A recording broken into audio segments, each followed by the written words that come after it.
दर्पण हमें रूप दिखाता है, स्वाध्याय हमें क्या दिखाता है? दिव्य दर्पण। एक गुरुकुल के आचार्य अपने शिष्य की सेवा से बहुत प्रभावित हुए।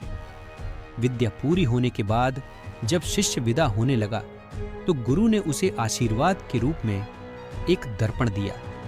वह साधारण दर्पण नहीं था। उस दिव्य दर्पण में किसी भी व्यक्ति के मन के भाव को दर्शाने की क्षमता थी। शिष्य गुरु के इस आशीर्वाद से बड़ा प्रसन्न था। उसने सोचा कि चलने से पहले क्यों न दर्पण की क्षमता की जांच कर ली जाए। परीक्षा लेने की जल्दबाजी में उसने दर्पण का मुंह सबसे पहले गुरुजी के सामने कर दिया। शिष्य को तो सदमा लग गया। दर्पण यह दर्शा रहा था कि गुरुजी के हृदय में मोह, अहंकार, क्रोध आदि दुर्गुण स्पष्ट नजर आ रहे हैं। मेरे आदर्श, मेरे गुरुजी इतने अवगुणों से भरे हैं, यह सोचकर वह बहुत दुखी हुआ। दुखी मन से वह दर्पण लेकर गुरुकुल से रवाना तो हो गया, लेकिन रास्ते भर मन में एक ही बात चलती रही।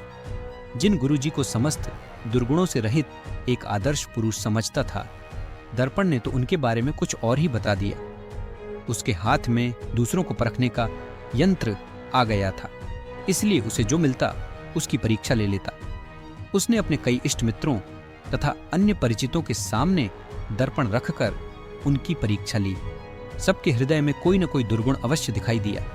जो भी अनुभव रहा, सब दुखी करने वाला। वह सोचता जा रहा था कि संसार में सब इतने बुरे क्यों हो गए हैं। सब दोहरी मानसिकता वाले लोग हैं। जो दिखते हैं दरअसल वे हैं नहीं।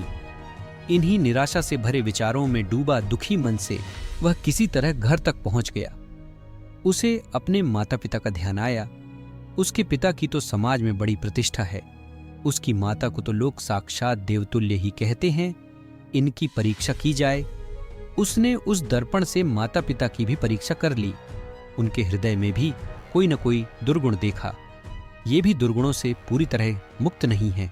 संसार सारा मिथ्या पर चल रहा है। अब उस शिष्य के मन की बेचैनी सहन के बाहर हो चुकी थी। उसने दर्पण उठाया और चल दिया गुरुकुल की ओर। शीघ्रता से पहुंचा और सीधा जाकर अपने गुरुजी के सामने खड़ा हो गया। गुरुजी उसके मन की बेचैनी देखकर सारी बात का अंदाजा लगा चुके थे। चेले ने गुरुजी से विनम्रतापूर्वक कहा, गुरुदेव, मैंने आपके दिए दर्पण की मदद से देखा कि सबके दिलों में तरह तरह के दोष हैं। कोई भी दोष रहित सज्जन मुझे अभी तक क्यों नहीं दिखा? क्षमा के साथ कहता हूं कि स्वयं आप में और अपने माता पिता में मैंने दोषों का भंडार देखा। इससे मेरा मन बड़ा व्याकुल है। तब गुरुजी हंसे और उन्होंने दर्पण का रुख शिष्य की ओर कर दिया। शिष्य दंग रह गया। उसके मन के प्रत्येक कोने में राग, द्वेष, अहंकार, क्रोध जैसे दुर्गुण भरे पड़े थे।